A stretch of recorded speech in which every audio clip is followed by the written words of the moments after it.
शहरातील मध्यवर्ती भागात असलेले गोलानी मार्केट हे मोबाईल मार्केट बनलेले आहे आणि त्यात प्रामुख्याने सिंधी बांधव हा व्यापार करीत आहे।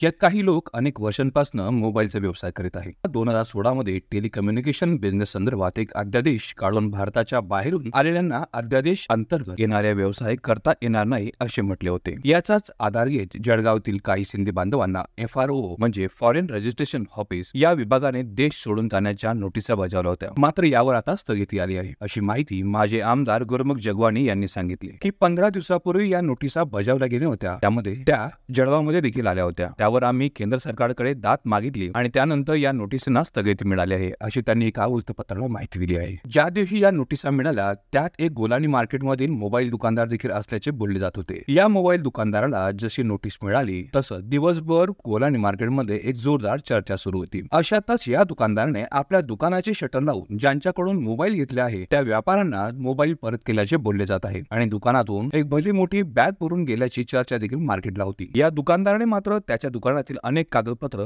जाळले असल्याची माहिती शिवसेनेचे व्यापारी महानगर अध्यक्ष पूनम रामलाल परदेशी यांनी साक्षीदार न्यूजला दिली। चला तर बघूया। तत्पूर्वी जर का आपण आमच्या चॅनलला नवीन असाल तर आजच आमचे चॅनल सबस्क्राइब करा आणि शेअर करायला विसरू नका। पूनम रामलाल सिंग परदेशी आणि शिवसेना व्यापारी महानगर अध्यक्ष। गोलानी मार्केटमध्ये गेल्या 15-20 दिवसापासून एक चर्चा चालू होती की हे सोनी मोबाईल कोणाचं आहे, कोण आहे, काय आहे, असं पोलीस किंवा बाकी डिपार्टमेंटचे लोक कोणीतरी अननोन पर्सन येत होते आणि विचारपूस करत होते, वेगळ्या पद्धतीने विचारत होते। तर आम्हाला थोडा संशय वाटला त्या गोष्टी। मला तर लोकमतमध्ये आता वाचला मी एक 4-5 दिवसापूर्वी, तर त्यांना मोबाईल बिझनेस करायचा अधिकार नव्हता आणि मोबाईल बिझनेस करायचा अधिकार नव्हता तर 2010चं काहीतरी उल्लेख केला आहे त्याच्यात की तेव्हापासून GR आहे त्याच्यात मोबाईल आधार उद्योग केंद्र जे डिफेन्सशी संबंधित आहेत ते बिझनेस करायचा त्यांना अधिकार नाही आणि त्याच्यावर आता 10 वर्षानंतर कारवाई झाली त्या विषयाची। पुढे कारवाई अशी झाली की त्यांनी माफीनामा दिला, त्या माफीनाम्यावर त्यांना सोडून दिलं आहे किंवा परत असा बिझनेस आम्ही करणार नाही एवढं समज देऊन त्यांना सोडण्यात आलं आहे असं कळतं आहे आम्हाला पेपरानुसार। आमची भूमिका काय, त्या दिवशी त्या दुकानदाराने सगळ्या गोष्टी ज्या आहेत त्या एकदम संशय वाढण्यासारख्या केल्या की अचानक शॉप क्लोज केली, पूर्ण माल भरून घेतलं, प्रत्येक डिस्ट्रीब्युटरला बोलून त्यांचा माल रिटर्न केला, बॅग आणले, माल भरला, गुपचूप शॉप मधून बंद करून मग माल भरत राहिला। त्या सगळ्या गोष्टी संशयास्पद वाटल्या। त्याच्यानंतर मोठा संशय ज्या दिवशी त्याच्यावर ही कारवाई होते खालती जाऊन त्याने सगळे शॉपचे एक छोटे छोटे कागद जाळले। हे बघा, अर्धवट जाळलेले बिलबुक असे खालती पडलेले होते आणि याच्यावर सगळं सोनी मोबाईलचा उल्लेख आहे, ना GST नंबर आहे त्याच्यावर ना काही आहे।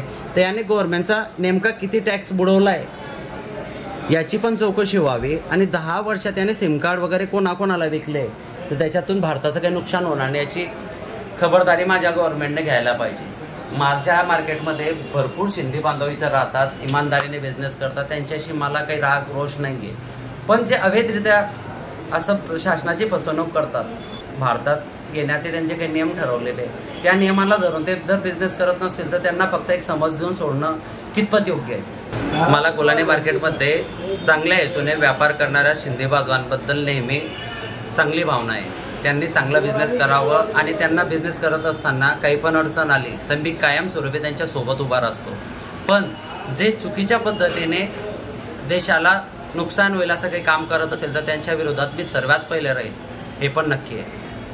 मला असं वाटतं की हा पूर्ण प्रकरण कोणाच्या तरी दबावातंत्राखाली दाबला जातोय आणि प्रत्येकाने याबद्दल काहीतरी भूमिका ठरवायला पाहिजे, कारण की मार्केटच्या हिताचा विषय हा।